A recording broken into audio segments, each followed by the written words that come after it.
What's going on, everybody, and welcome to the Midnight Channel. And it is weekly news again, so just have a couple of stuff to talk about today, and hopefully it'll be interesting enough. This has been quite a lot of stuff going on this week, which I missed out on, and some of the stuff that I wanted to make videos on, but I decided to just put it all together on the video for the week of Sunday. And yeah, let's go ahead and get started with this. And a follow-up story for the Nintendo Switch Joy-Con thing that happened. So if you remember, turned out that a lot of the Joy-Cons were not working or working correctly with the joysticks and everything.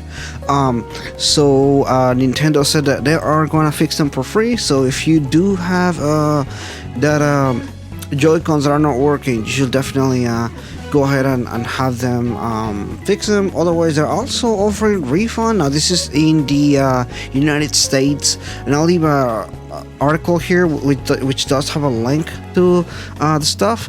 If you don't remember, they were actually getting sued for this. A lot of people were very upset about the Joy-Cons not working, so they were actually gonna be doing a class action lawsuit. So hopefully they're not getting sued. I mean, it's really bad that a company has a product that doesn't work correctly. So in a sense, I do like that people do this kind of class action lawsuits, because it makes the consumer, get what they were originally needing to, and it makes the company responsible for that. So it's good that that happened, but at the same time, I'm kind of like, wow, like I wish that they didn't need to be sued for that. Speaking of getting sued, Bethesda last year had a class action lawsuit as well because of a game not working with 76, Fallout 76. She was a disaster in time. I actually never heard what happened to that. But speaking of Bethesda, there is another news about them.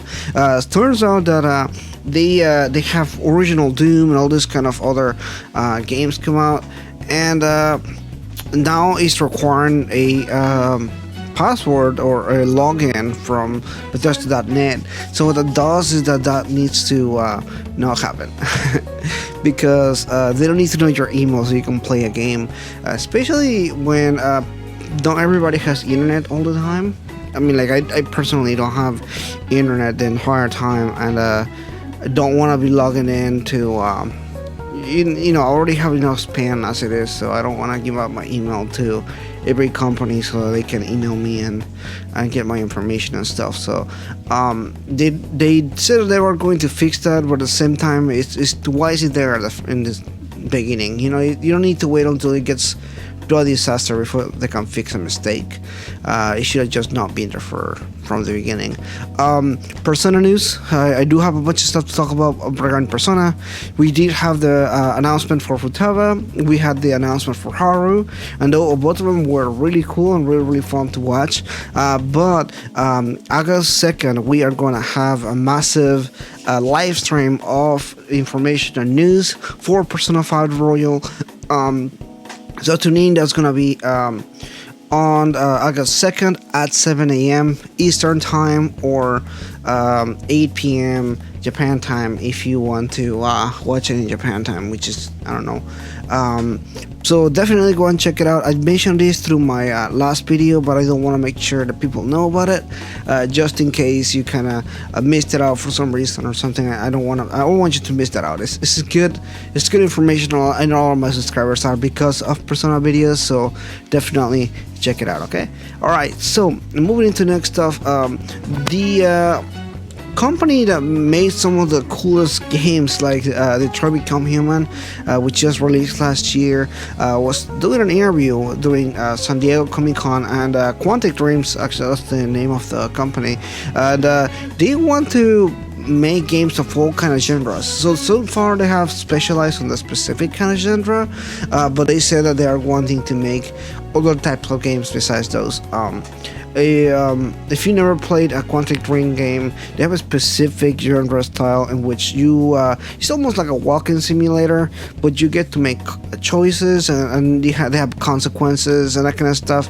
It's really, really interesting, but at the same time, it's not as engaging as other games, just because the what makes engaging in a game for me is the gameplay. And if there's no gameplay or nothing going on, it's kind of a little bit hard to follow sometimes. It's almost like watching a movie with choices. That's pretty much how it feels like. The same thing happens with games like Life is Strange. The difference with Life is Strange is that there is a particular gameplay style to them, which makes them very unique from other games. So that's why I like Life is Strange more than the Quantic Dream games. But anyway, moving on to other stuff, Star Wars Fallen Order or Jedi Fallen Order is coming out really soon, but we're still getting information about it from Respawn Entertainment, who is working on the game. And this week they were also doing an interview, and they we're talking about how Star Wars Jedi Fallen is very similar in playing style as Sekiro Shadows Die Twice. So that's really interesting. You can see a little bit of that in the demo that we saw on E3, the gameplay style and everything, especially when they were fighting and everything. But I really just want to see that in action because the gameplay looks fun, but I would like to play it myself to get an idea of how it plays. You can watch the trailer all you want, but until you actually play it, it's gonna be, that's what I need to do. I really like Sekiro Shadows Die Twice, so if he's gonna play like Sekiro, then it's definitely good news.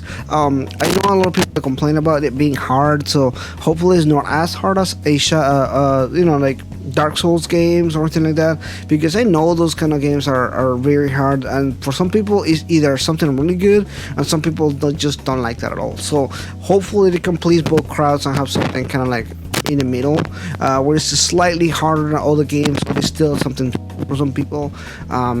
I'm in the fence where I do like hard games, but I'm not necessarily good at them, so I just grind them and I play through them because I enjoy playing games. So I have definitely a different experience than some other people. But that's pretty much it for today, guys. There's a bunch of stuff, but nothing very interesting. We had the trailer for Zombieland 2 come out. That's pretty funny and pretty cool. Fan of the first one, so I was definitely looking forward to the second one. Took forever to get another one, but definitely we got one. So if you haven't seen the trailer, you should definitely check that out as well. Anyway, that's pretty much it for today, guys. If you're not liking the screen, will be cool, but yeah, I'll see you next time.